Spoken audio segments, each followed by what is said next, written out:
नमस्कार दोस्तों, चलिए लेकर के आ गए हैं एलपीसीबीटी 2 के लिए दोस्त इलेक्ट्रिशियन ट्रेड से इल्यूमिनेशन यानी कि रोशनी। जी दोस्तों, जैसा कि आपको पता है कि यहाँ पे अभी एलपीसीबीटी 2 के लिए इलेक्ट्रिशियन ट्रेड से चैप्टर वाइज यहाँ पे टॉपिक चल रही है।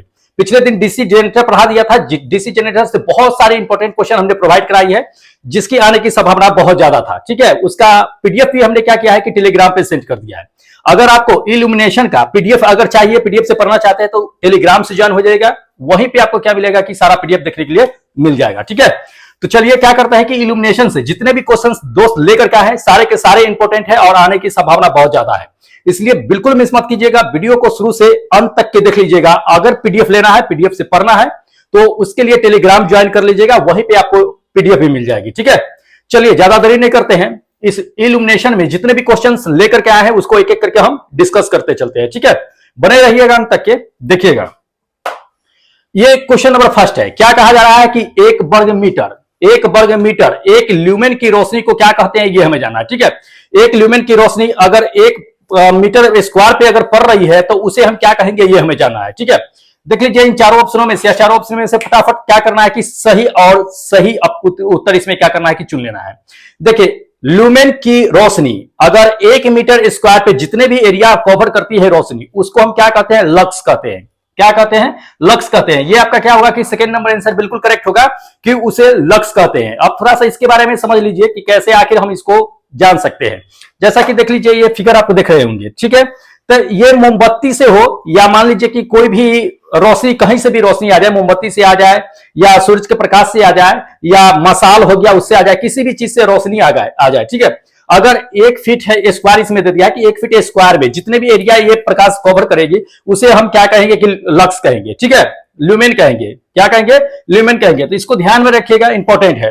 अब ये चीजें जान लीजिए कि लक्स जो होती है वो क्या होती है कि रोशनी मापने की इंटरनेशनल सिस्टम, मतलब कि एसआई सिस्टम होती है। ठीक है, जैसा कि आपको पता है कि लक्स प्रकाश की वह मात्रा होती है जो एक वर्ग मीटर में जितने भी रोशनी पड़ती है उसको हम क्या कहते हैं कि लक्स कहते हैं। ये तो पता ही है, बता ही दिए हैं। बाकी इसका उपयोग आपको पता है कि क्या होता है कि प्रकाश की तीव्रता को मेजर करने के लिए भी किया जाता है। कैसे किया जाता है ये थोड़ा सा जान लीजिए, क्योंकि जानना जरूरी है। देखिए, किसी भी सतह पर या क्षेत्र पर मान लीजिए कि प्रकाश 1 मीटर स्क्वायर में जितनी भी पड़ती है उसका उपयोग होता है, वो आपका क्या होता है कि ल्यूमेन होता है या लक्स होता है ये। ठीक है, 1 फीट स्क्वायर में जाइएगा तब आपका क्या कहलाएगा, ये ल्यूमेन कहलाता है। अब ये चीजें जान लीजिए कि जैसे जैसे प्रकाश क्या होता है कि अपने लक्ष्य के बीच की दूरी उसकी बढ़ती चली जाती है, दूरी जैसे जैसे बढ़ेगी वैसे वैसे क्या होती है कि इस क्षेत्र का प्रकाश क्या होता है कि कमता हुआ चला जाता है। ठीक है, तो इसको ध्यान में रखिएगा, इंपॉर्टेंट है, पूछे जाते हैं ये क्वेश्चंस। चलिए अगला क्वेश्चन आपको दिखा देते हैं। ये सेकंड नंबर क्वेश्चन दे दिया है कि कैंडला जो होती है वो किसकी इकाई होती है, ये हमें जानना है। ठीक है, तो हम लोग अच्छी तरह से जानते हैं कि कैंडला किसकी इकाई होती है, ल्यूमिनियस इंटेंसिटी की इकाई होती है। ये सेकंड नंबर आपका आंसर क्या होगा, बिल्कुल करेक्ट होगा। ल्यूमिनियस इंटेंसिटी की इकाई क्या होती है कि कैंडला होती है, ये पूछी जाती है। ठीक है, कि जैसे कि मान लीजिए कि प्रकाश का, जैसे कि बल्ब हो गया या आपके मसाल जैसे कि बता दिए हैं, उससे प्रकाश की जो भी तीव्रता होती है उसको जो है कैंडला में हम लोग क्या करते हैं कि मापते हैं, या सूरज के प्रकाश भी हो गया उसको भी हम लोग क्या करते हैं कि कैंडला में मेजर करने का काम करते हैं। तो इंपॉर्टेंट है। चलिए नेक्स्ट क्वेश्चन देखिए। ये क्वेश्चन दे दिया है कि किस लैंप का कलर कहता है कि कलर रेंडरिंग इंडेक्स दे दिया है, यानी कि CRI दे दिया है। ठीक है, सबसे अच्छा होता है, ये हमें जानना है।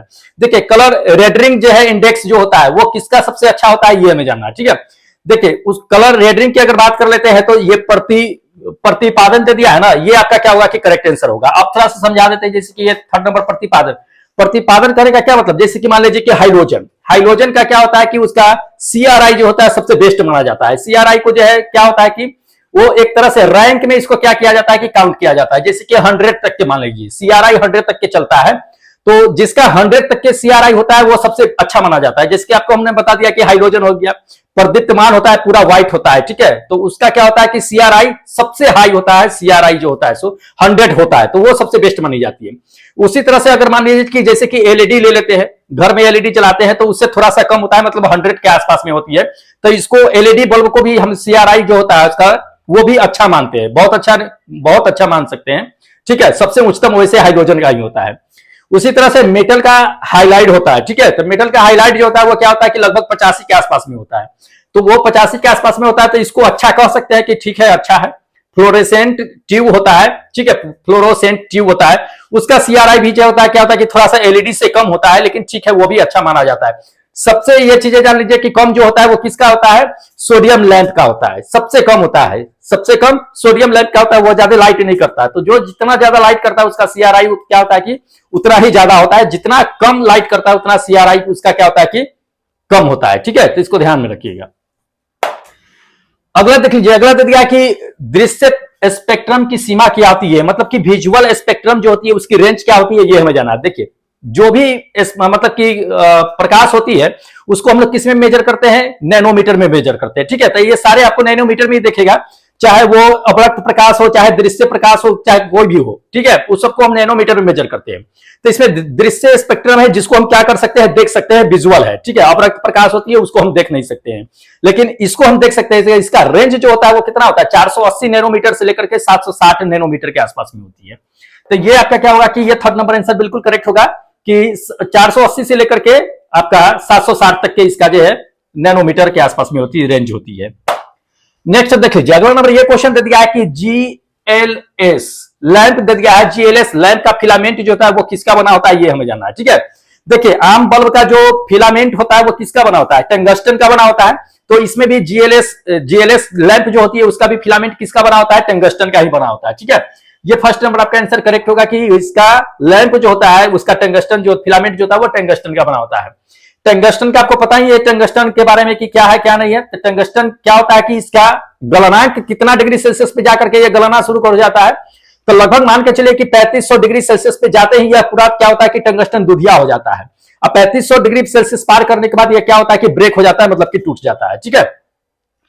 अब ये चीजें जान लीजिए कि टंगस्टन जो होता है उसका रेजिस्टेंस लो होता है, लेकिन गलनांक इसका काफी हाई होता है, कम टेम्परेचर पे ही यह क्या हो जाता है कि लाल हो जाता है, ठीक है। तो रेजिस्टेंस लो होता है और गलनांक काफी हाई होता है, कभी कभी पूछ देता है, इसको ध्यान में रखना है। नेक्स्ट नंबर देखिए, अगला नंबर ये क्वेश्चन दे दिया कि फिलामेंट लैंप द्वारा इनपुट ऊर्जा का कितना प्रतिशत जो है विकिरण उपयोग किया जाता है, ये हमें जानना है, ठीक है। देखिए फिलामेंट लैंप जो भी होती है उसके द्वारा जो इनपुट एनर्जी होती है, ठीक है, उसका कितना प्रतिशत जो है विकिरण किया जाता है, ये हमें जानना है, ठीक है। जिसको हम क्या कर सकते हैं कि देख सकते हैं, विकिरण करेगा मतलब उसको हम देख सकते हैं। जैसे कि बल्ब हो गया, उससे क्या होता है कि रोशनी आती है ना, तो उसको हम देख सकते हैं, कितना प्रतिशत तक देख सकते हैं, कितना प्रतिशत तक के जो है हम नहीं देख सकते हैं।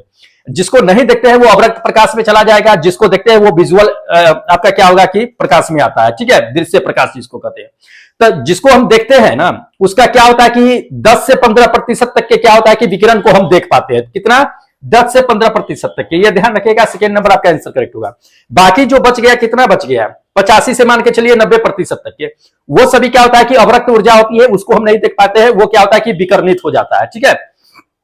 तो इसको ध्यान में रखिएगा, इंपॉर्टेंट क्वेश्चन है। चलिए नेक्स्ट नंबर देखिए, अगला नंबर ये क्वेश्चन दे दिया कि निम्नलिखित में से किस उपकरण का उपयोग जो होता है वो विभिन्न स्रोतों की कैंडला शक्तियों की तुलना के लिए किया जाता है, ये हमें जानना है, ठीक है। देखिए विभिन्न शक्तियों के लिए कैंडला की शक्ति के लिए तुलना करने के लिए किया जाता है, इसमें से किस उपकरण का हमें ये चीजें जानना है। तो इन चारों में से देख लीजिए, बता दीजिए कि किसका उपयोग जो है किया जाता है। तो हम लोग अच्छी तरह से जानते हैं किसका करते हैं, फोटोमीटर का करते हैं। किसका, फोटोमीटर का। ध्यान रखिएगा, ये आपका थर्ड नंबर आंसर बिल्कुल करेक्ट होगा कि फोटोमीटर का हम लोग इस्तेमाल करते हैं, ठीक है। फोटोमीटर क्या होता है, तो फोटोमीटर एक तरह का कहिए कि इंस्ट्रूमेंट होता है, जिसका उपयोग क्या होता है कि प्रकाश, जहां से वो प्रकाश आती है स्रोत, उसको जो है क्या होता है कि कैंडला शक्तियों में जो है क्या करता है कि तुलना करने का काम करते हैं, ठीक है। तो इसको ध्यान में रखना है, इंपॉर्टेंट है ये। फोटोमीटर वैसे जो है जान लीजिए कि प्रकाश की तीव्रता जो ल्यूमिनियस इंटेंसिटी होती है उसको मेजर करने का भी काम करता है ये, ठीक है। चलिए अगला नंबर देखिए, अगला नंबर ये क्वेश्चन दे दिया कि घरों में कहता है कि घरों में रोशनी की सीमा कितनी होती है। जैसे कि मान लीजिए कि आमतौर पे अपना घर होता है ना, तो जहां पे हम रहते हैं, पढ़ते हैं, लिखते हैं, खाते पीते हैं, खाना बनाते हैं, चाहे जो भी दैनिक कार्य करते हैं, उस सभी के बातें कर रहा है कि घरों में रोशनी की सीमा कितनी होती है, रेंज कितनी होती है, रोशनी कितनी होनी चाहिए, ये ल्यूमेन प्रति वाट में दे दिया है। तो इसमें हमें जानना है कि कितनी होती है, कितनी नहीं होती है, ठीक है। देखिए रोशनी अगर बात कर लेते हैं घरों की, जो घरों की बात कर लेते हैं रोशनी की, कितनी ल्यूमिनेट बात प्रति वाट होती है, तो ये 60 से 65 ल्यूमेन प्रति वाट होती है घरों की अगर बात कर लेते हैं तो, ठीक है। तो ये आपका क्या होगा कि ये फोर्थ नंबर आंसर करेक्ट होगा। 50 से ऊपर ही होती है जो हम लोग जो है घर में यूज करते हैं, 50 से ऊपर, ठीक है। अब जैसे कि मान लीजिए कि रहने वाला घर है, रहने वाला घर होता है तो उसमें क्या होता है कि ज्यादा प्रकाश की जरूरत नहीं होती है लेकिन ठीक है उतना मतलब कि कम भी नहीं होती है, नॉर्मल रूप में होती है, मतलब 100 से 50 तक के कह सकते हैं, 100 से 150 तक के कह सकते हैं लक्स की जरूरत पड़ती है लाइट की जहां हम रहते हैं। शयन कक्ष हो गया, जैसे कि मान लीजिए जहां पे हम लोग सोते हैं वहां पे सोने वाले जगह पे कितना होता है 60 से लेकर के 100 तक के लक्स की जरूरत पड़ती है लाइट की, ठीक है, उससे ज्यादा नहीं। रसोई घर हो गया जैसे कि किचन उचन हो गया था 250 से लेकर के 300, क्योंकि किचन में क्या होता है कि लाइट की जरूरत होती है तो अच्छे तरह से उसमें लाइट होनी चाहिए, तो उसमें क्या होता है कि 250 से लेकर के 300 तक के लक्स की लाइट की जरूरत होती है। वही बाथरूम में चल जाइए तो किचन की तरह नहीं होता लाइट, बट लाइट होती है 150 से लेकर के जो है 300 तक के लक्स की जरूरत पड़ती है उसमें, ठीक है। और बहुत सारे काम उम करने के लिए अगल बगल का रूम होता है उसमें भी 400 लक्स के आसपास में जरूरत पड़ती है। पढ़ने के लिए कितना पड़ती है, तो पढ़ने के लिए आपको 200 लक्स बहुत जरूरी है, ठीक है, 200 लक्स कम नहीं होनी चाहिए, 200 लक्स से ऊपर कर लीजिए वो ठीक है, लेकिन उससे कम नहीं होना चाहिए। चलिए नेक्स्ट नंबर देख लीजिए, अगला नंबर ये क्वेश्चन आपको दे दिया कि फ्लोरोसेंट जो है ट्यूब का जीवन यानी उसका लाइफ जो होता है वो किससे प्रभावित होता है ये हमें जानना है, ठीक है। फ्लोरोसेंट ट्यूब का लाइफ अगर देखा जाए तो किससे प्रभावित होगा ये हमें जानना है। देखिए आपको बताते हैं, पहली नंबर तो देख लीजिए कि लो वोल्टेज, अगर लो वोल्टेज रहेगा तो फ्लोरोसेंट ट्यूब जो होता है वो प्रभावित होगा, ठीक है, उसकी लाइफ कम जाएगी, तो उसको लो वोल्टेज नहीं चाहिए, उसको प्रॉपर वोल्टेज चाहिए, तो ये आपको इफेक्टेड करेगा। दूसरी नंबर जान लीजिए कि हाई वोल्टेज भी नहीं चाहिए, आपको बताया कि एक जो उसका लिमिटेशन होता है वोल्टेज की वही वोल्टेज उसको चाहिए, ना हाई वोल्टेज चाहिए ना लो वोल्टेज चाहिए, ठीक है। हाई वोल्टेज भी आने पर उसका क्या होता है कि लाइफ जो होता है वो कम कर देता है, हाई वोल्टेज आने पर भी उसका लाइफ क्या करता है कि कम कर देता है। तीसरी बात ये जान लीजिए कि इसमें दे दिया है कि स्विचिंग या ब्लिंकिंग, अगर मान लीजिए कि किसी वजह से स्विचिंग या ब्लिंकिंग हो रहा है तो उसके लाइफ साइकिल पे क्या कर सकता है कि उसके लाइफ पे जो है फ्लोरोसेंट ट्यूब के लाइफ पे इफेक्ट डाल सकता है।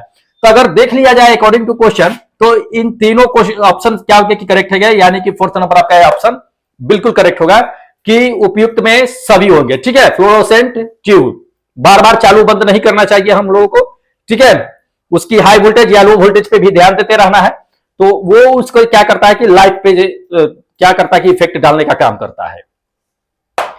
अगला नंबर देखिए, अगला नंबर ये क्वेश्चन दे दिया कि फिलामेंट लैंप की तुलना में कहता फ्लोरोसेंट जो है ट्यूब का मुख्य नुकसान क्या होता है ये हमें जानना है, ठीक है। जैसे फिलामेंट लैंप होता है, फिलामेंट वाली लैंप होती है उसकी, फ्लोरोसेंट जो है ट्यूब का मुख्य नुकसान क्या होता है ये हमें जानना है, ठीक है।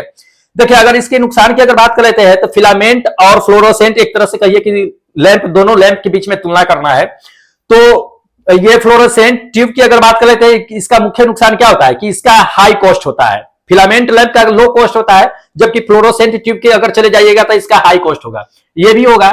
सेकेंड नंबर में देख लीजिए कि ये क्या करता है कि नॉइज जो है चौक जो होता है उसका नॉइज करते रहता है, ठीक है, जबकि फिलामेंट वाले लैंप में ऐसा नहीं होता है, ये चीजें है। तीसरा नंबर देख लीजिए स्ट्रोबोस्कोपिक जो है क्या होता है कि इफेक्टेड करता रहता है, तो अगर देख लिया जाता है ये तीनों जो है आपका करेक्ट आंसर होगा इसके नुकसान के, लॉसेस के, किसके, फ्लोरोसेंट ट्यूब के, ठीक है। तो ये फोर्थ नंबर आपका आंसर क्या होगा कि बिल्कुल करेक्ट होगा, उपयुक्त में सभी होगा, ठीक है।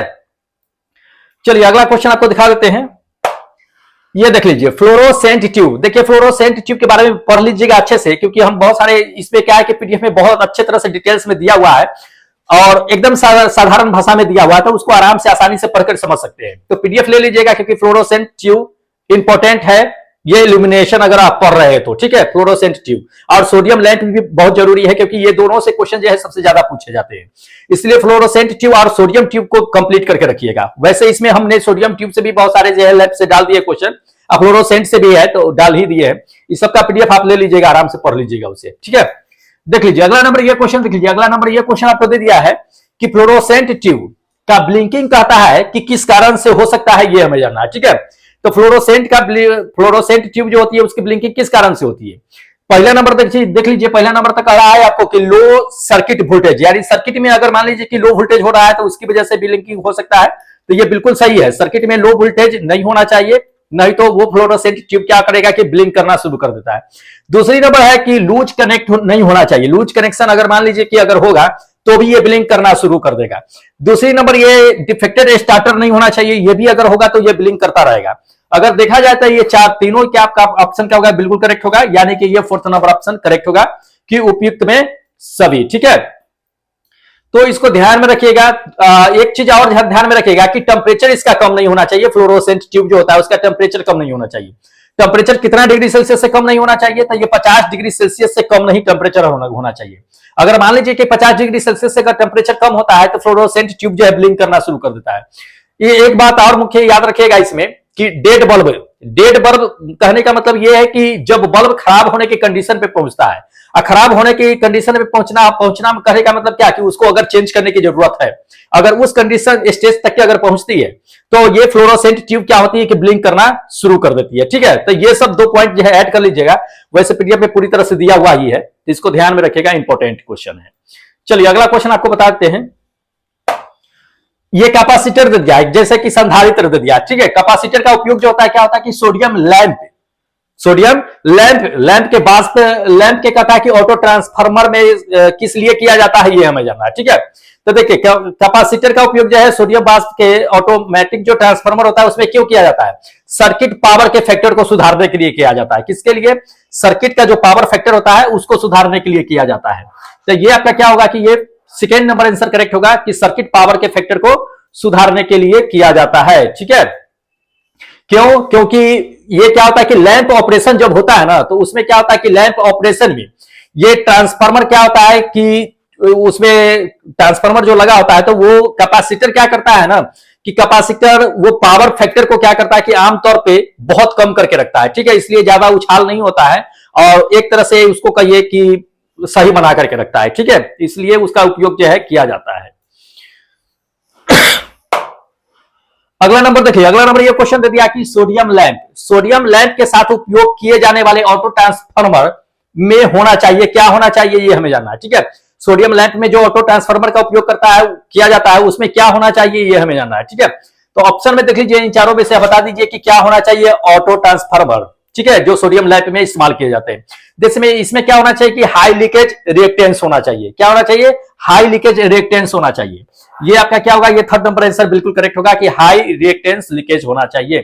ठीक है, इससे होता क्या है कि जब लैंप ये सोडियम लैंप जो है शुरुआत में क्या होता है कि धारा जो उससे निकलती है तो वो सीमित करने का काम करता है, मतलब कि लिमिटेशन बनाने का काम करता है। दूसरी चीज ये जान लीजिए कि जब सोडियम लैंप डिस्चार्ज होती है तो डिस्चार्ज होने पे क्या होता है कि उसका जो स्टार्ट में हाई वोल्टेज जो रहती है उसको प्रदान करने में क्या करता है कि मदद करता है। इसलिए जो है उसका लीकेज रिएक्टेंस होना जरूरी होता है। ठीक है, अगला नंबर देखिए, अगला नंबर ये दे दिया है आपको, इंपॉर्टेंट क्वेश्चन है। देखिए ये क्वेश्चन जो है इंपॉर्टेंट है क्योंकि कई बार ये क्वेश्चन पूछे भी जा चुके हैं, तो इसको ध्यान में रखिएगा। क्या कह रहा है इसमें कि लीक ट्रांसफार्मर यानी कि लीक ट्रांसफार्मर जो होता है क्या होता है कि एक सोडियम वाष्प लैंप जो होता है उसमें क्या होता है कि प्रारंभ में क्या प्रदान करता है ये हमें जानना है। तो आपको हम पहले ही बता दिया कि प्रारंभ में क्या करता है कि हाई वोल्टेज जो है प्रदान करने का काम करता है। क्या? हाई वोल्टेज प्रदान करने का काम करता है। तो ये आपका क्या होगा कि थर्ड नंबर आंसर बिल्कुल करेक्ट होगा कि हाई वोल्टेज जो है क्या करता है कि प्रदान करने का काम करता है। ठीक है, इससे क्या होता है कि हाई वोल्टेज जैसे ही उस सोडियम लैंप से गुजरता है वैसे क्या होता है कि ये लैंप क्या होता है कि प्रज्वलित होने लगता है, प्रज्वलित हो जाता है सोडियम लैंप जो होता है सो, और किस कलर का दिखाई देने लगता है तो लाल या पिंक कलर का क्या होता है कि गुलाबी कलर का वो शो करने लगता है। और जैसे जैसे ये सोडियम क्या होता है कि बाष्पशील होकर के जो है खत्म होने लगता है संचालित होते वक्त, वैसे वैसे वो लाल और पिंक वाली कलर जो होती है वो धीरे धीरे क्या हो जाती है कि पीला रंग में आना शुरू हो जाती है। ठीक है, तो इसको ध्यान में रखिएगा क्योंकि पूछे जाते हैं कभी कभी ये क्वेश्चन कि सोडियम लैंप को जब हम जलाते हैं तो शुरुआती में उसका कलर क्या किस कलर का होता है तो वो गुलाबी या लाल कलर का होता है। अब जब वो जलते हुए सोडियम लैंप बाष्पीकृत होने लगता है उसके बाद उसकी कलर क्या होती है कि वो गुलाबी लाल से जो होता है धीरे धीरे पीला होना शुरू हो जाता है। तो ये क्वेश्चन पूछे जाते हैं, इसको ध्यान में रखना है। ठीक है, चलिए अगला क्वेश्चन आपको दिखा देते हैं, देख लीजिए। अगला नंबर ये क्वेश्चन दे दिया कि जब सोडियम पेपर लैंप क्या करता है को सोडियम लैंप पेपर को क्या करता है कि शुरू में चालू किया जाता है तो उसका रंग कैसा होता है। देखिए इससे पहले ही आपको बता दिए हैं कि सोडियम लैंप जो होता है सोडियम लैंप पेपर लैंप जब उसको शुरुआती दौर में हम शुरू करते हैं तो उसका कलर कैसा होता है, आपको बताए थे ना कि गुलाबी या लाल कलर का होता है।